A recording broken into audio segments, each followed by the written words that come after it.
Estamos de volta com Conexão Universitária, hoje falando da crise, digamos assim, dos cinemas de rua, com o cineasta Francisco Conte e Eliana Maurelli, do Centro Cineclubista de São Paulo. Você dizia, Francisco, contava um pouco da separação entre cinema de arte e cinema comercial, nos anos 60, nos anos 70, mas eu te perguntava, mas e agora, como você vê essa questão? Quando os cinemas de rua estão em crise, quando os blockbusters tomam uma grande parte das salas, mas por outro lado tem o cinema mais cultural também dentro de espaço, não? Como é que você vê agora isso? Olha, eu acho que mudou o panorama, tá? Porque, como eu tinha falado para você, hoje são muitas as maneiras do cinema chegar até você. Você tem a televisão, você tem o videocassete, ou você tem o DVD, você tem a videolocadora, você tem mil maneiras. O computador. Computador, né? E antes não, você tinha a sala exibidora era o grande canal. O que restava era a televisão, os filmes antigos que passavam em reprise e aqueles filmes que você podia alugar da distribuidora com bastante defasagem também, né? Em 16 milímetros. Quer dizer, não se tinha grandes opções, né?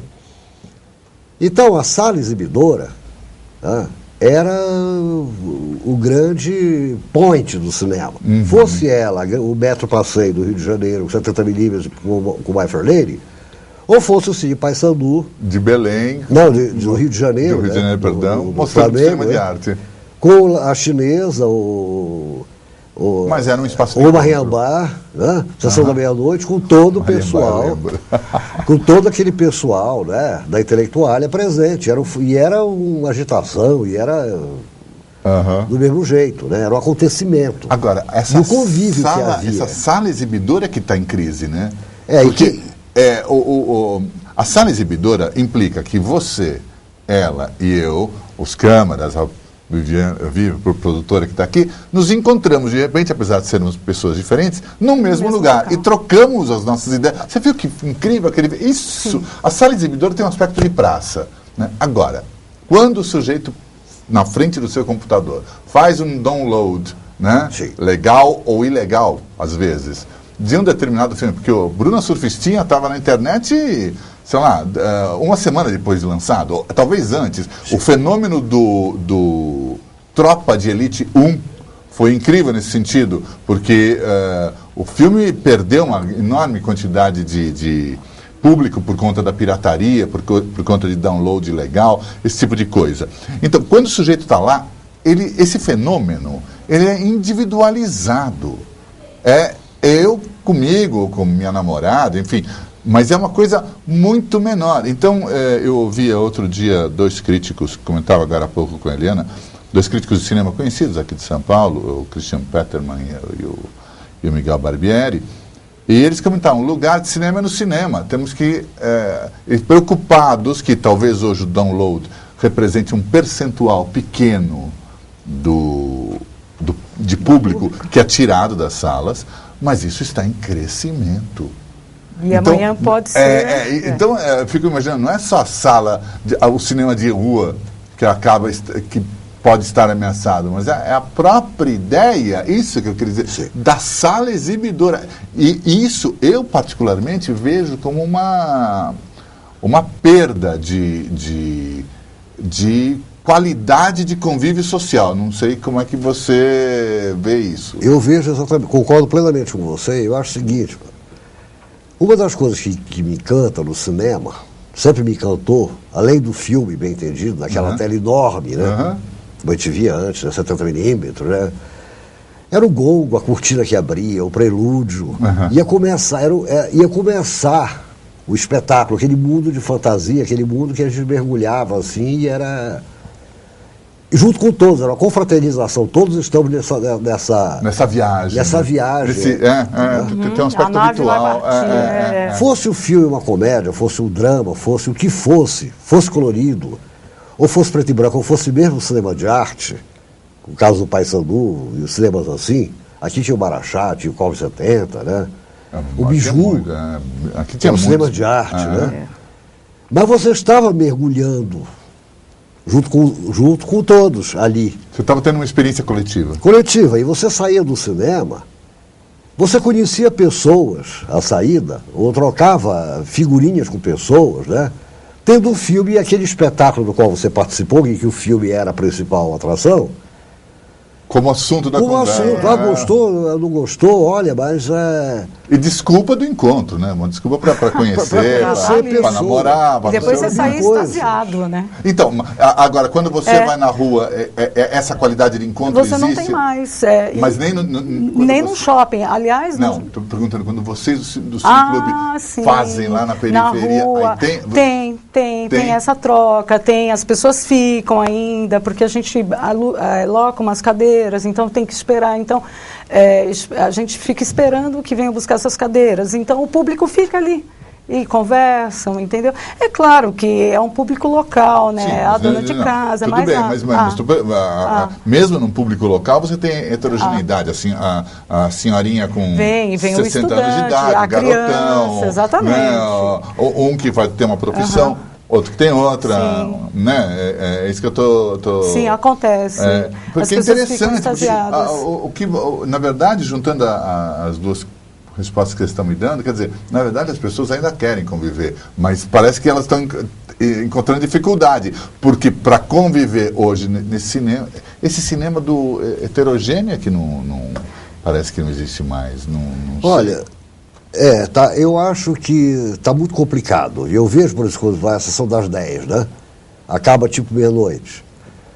As pessoas saem correndo, ninguém para mais para discutir o filme. Sei lá, gostou do filme, olha... Sei lá, uma pessoa que sai chorando, eu fiquei emocionado e tal. E a partir daí você tem um conhecimento, pode até gerar uma amizade, enfim, mas o convívio. O cinema ser também, o espaço cinematográfico, o espaço de exibição cinematográfica, ser um ponto de convívio, né? Um ponto onde você troque figurinhas com as pessoas, impressões sobre o filme. Né? É engraçado, porque estamos numa cidade imensa, gigantesca, milhões e milhões de pessoas, e parece que cada vez mais se torna difícil sair dessa individualidade, nesse sentido eu vejo esse movimento cineclubista como uma tentativa de reagir um pouco contra esse tipo de... Porque as pessoas parecem que se isolam. E o Cineclube, ele estimula, inclusive, o debate, né, depois da sessão. Ele estimula isso, ele pede isso. Então, agora nós vamos conversar sobre o filme que assistimos. Claro, fica livre. Quem quiser fica, quem não quer vai embora. Mas, normalmente, as pessoas ficam. Sim. E é um debate muito gostoso, né? E é o que faz com que essas pessoas voltem. Muitas vezes elas não sabem nem da programação, mas elas sabem que ali vai ter um cinema diferente, que vai ter um grupo de pessoas depois conversando sobre o que foi visto. Esse é o encontro. Esse detalhe é muito interessante. Quando você fala assim, muitas vezes as pessoas não sabem qual é a programação. Eu me recordo, nós nos conhecemos, você me recordava, Francisco, no Sesc Pompeia, né? Sim, logo em 80. Há muitos anos atrás, né? E esse detalhe de que você pode não saber qual é a programação, mas você vai lá, é porque você está valorizando. Claro que o programa, o filme que está sendo exibido tem um peso. Mas eu quero dizer que também tem um peso o fato que você sabe que aquilo ali é um espaço de encontro de pessoas, é um lugar onde você pode trocar experiências, é uma oportunidade de haver um intercâmbio, né, desde a simples conversa até a discussão de algum tema mais conceitual, enfim, ou uma paquera, enfim, há um espaço de vida humano, né, ali, né, mesmo que você não saiba a programação. Sim. Isso é muito interessante, né, e que o cinema tinha, né, ele tinha essa imantação de atrair, né, essas multidões, também por uma alteração dos preços que ocorreu nos últimos anos, né? Porque há uma alteração do valor do ingresso. Eu me lembro que quando eu era pequeno era muito mais barato do que é... Muito mais barato. Muito mais do que agora. Muito mais acessível. Mas o público também era muito maior, né? Não, mas era maior por causa disso, porque hoje eu acho que, com exceção do Cinesesc, a gente estava vendo lá o Gilson Packer, o gerente do Cinesesc, falar, com exceção do Cinesesc, que devido ao apoio que ele recebe da instituição, do SESC, ele consegue oferecer um ingresso a R$4 e talvez uma ou outra sessão especial, cinemateca talvez, alguma coisa assim. Galeria Mas livre. com essas exceções, que são poucas, o cinema se tornou um espetáculo, um tipo de entretenimento, de diversão muito mais caro. Se eu sou um pai de família, tenho 2 filhos e a minha mulher resolveu levar a família ao cinema, mais pagar o estacionamento, mais uma pipoca, eu estou beirando os R$100 ou passando disso. Há uma mudança, né? O custo do cinema se tornou... engraçado, porque o público como um todo aumentou, não é isso? Aumentou. O número de cinéfilos. Sim, aumentou. Realmente, hoje a gente fala dos cinéfilos de carteirinha, né? Uhum.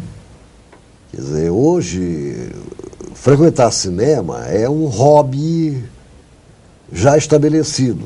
Frequentar Cine Sesc, os frequentadores do Belas Artes, né? Claro. Até Mas o mesmo tempo, dos quer dizer, blockbusters, né? Quer dizer, qual é a dimensão desse público hoje? olha, tem uma parte significativa do público que tem muita curiosidade também por filmes antigos, por frequentar, sei lá, Centro Cultural São Paulo. Sim. Os filmes que são exibidos, reprises de filmes antigos, cult movies. Isso é muito dos anos 80 para cá, né? Essa coisa revivalista, buscar os filmes do passado e tal. Então, existe um público significativo hoje para um cinema diferente, para um cinema diversificado, para um cinema que não é o blockbuster. E esse blockbuster também atrai, por sua vez, uma enorme quantidade de pessoas. Sim. Mas apesar dessa atração de milhões de pessoas, que são chegando a ser milhões em alguns casos, os preços se elevam. Se elevam. Por quê? Talvez porque hoje nós tenhamos um menor número de salas exibidoras. Coisa que antigamente... O número é menor, o número das salas? Como Olha, São Paulo, nos anos 60, final dos anos 60, virado para os 70, era tida como uma cidade onde mais se ia cinema no mundo. Era comentado isso, não sei se... Eu ouvi comentar isso aí. Mas naquela época. Esse dado da redução do número de salas é estatístico? É comprovado mesmo? Numericamente diminuíram? Quer dizer, eu sei que os cinemas de rua diminuíram. Sim. Eu tenho até alguns dados aqui. Sim. Acho que a Eliane pode responder melhor. Não, pela nossa própria experiência, vai. Eu era menina, tinha o Cinerama na Penha, tinha um cinema em São Miguel, tinha... Essas salas não existem mais, tá? Cinema de rua foram substituídas por salas de shoppings. Quantos shoppings? Sim. Né? Então, realmente é um... Não, mas é porque, assim, você falava da redução das salas. Eu tenho um dado aqui que é o seguinte, que São Paulo, entre 2008 e 2009, fechou 67 salas de rua, né? Que elas foram de 202 para 135. Enquanto que perdeu apenas 3 salas de shoppings, ou seja, elas decaíram de 598 para 595. Essa variação é praticamente uma estabilidade, né? Sim. Quer dizer, você tem quase 600 salas em shoppings e hoje eram 200, agora 130 salas. Esse dá um total de 730 salas aproximadamente. Não parece que há uma diminuição. Havia mais salas do que isso nos anos 60, 70 em São Paulo? Será, Francisco? Olha, Flávio, eu diria o seguinte. Fábio.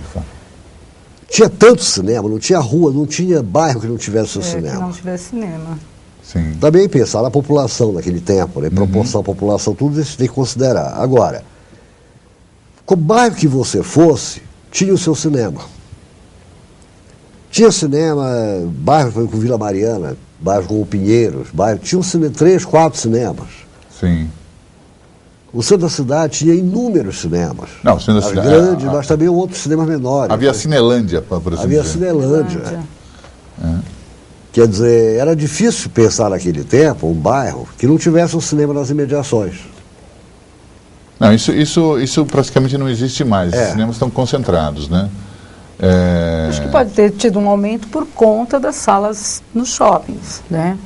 Mas não, as de rua diminuíram com certeza. Inclusive, não é um fenômeno só de São Paulo, é um fenômeno do Rio, é um fenômeno de Porto Alegre. Aliás, em Porto Alegre parece que já não há mais cinemas de rua. É uma cidade que já não tem mais. Tem cidade interior aí que tem um cinema, talvez. Sim. Se tem. Isso. E aí você fica pensando, né? Eu acho que tudo isso é para obedecer uma manobra comercial mesmo, né? Dos shoppings. Uma lógica de mercado. É, porque a pessoa, na verdade, eu já ouvi, assim, amigas, andei tanto fazendo compra e aí resolvi sentar no cinema para descansar. O foco não era o cinema, entende? Sim. Foi ao shopping, andou, Claro. cansou. Ai, deixa eu sentar aqui. Não era nem o filme, percebe? Né? O cinema fica como uma espécie de agregado do centro de compras. Exatamente. Perde significado, digamos assim. Perde, né? Assim, perde o estímulo da vivência, né, da convivência, das pessoas realmente estarem ali por um objetivo comum, né? Uma determinada obra de arte, determinado... Isso, ou seja, né, o cinema não é mais a fogueira. Não é mais o local em volta do qual as pessoas estão se reunindo. Porque é uma pena, né? Porque tem também um aspecto você me lembrava que os cinemas eram grandes cinemas, então havia aquela expectativa. Sim, tá? a fantasia. Quando a gente descreve essa situação, íamos todos viajar, né, para algum lugar.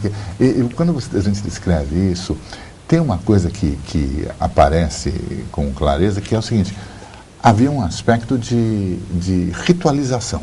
É um ritual, social coletivo.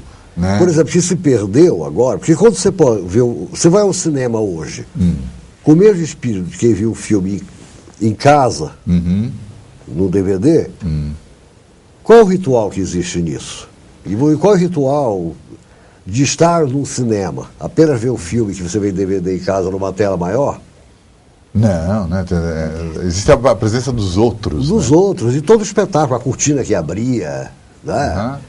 O prelúdio que tocava antes, né? E aí todos estavam ali mergulhando. E vamos dizer, essa confraternização nesse momento de encantamento. E na saída, né, todo mundo ávido de trocar com os outros, né, desconhecidos, né? Olha, o que você achou do filme? Achei lindo. Outro que vinha chorando, outro que... eu chorei demais nesse filme. Tarde Demais para Esquecer, por exemplo, né? Filmes assim, né? Então, Candelabro Italiano. Mostrava a Itália, todo mundo, é uma viagem à Itália. Puxa vida, todos iam conhecer a Itália. Eu me lembro eu devia ter, sei lá, 10 anos de idade. Olha, nós vamos fazer um pequeno, rápido intervalo. Estamos falando de cinema de rua, estamos falando de espaços de convívio em São Paulo, aqui no Conexão Universitária, que retorna daqui a instantes. Fique com a gente, até já.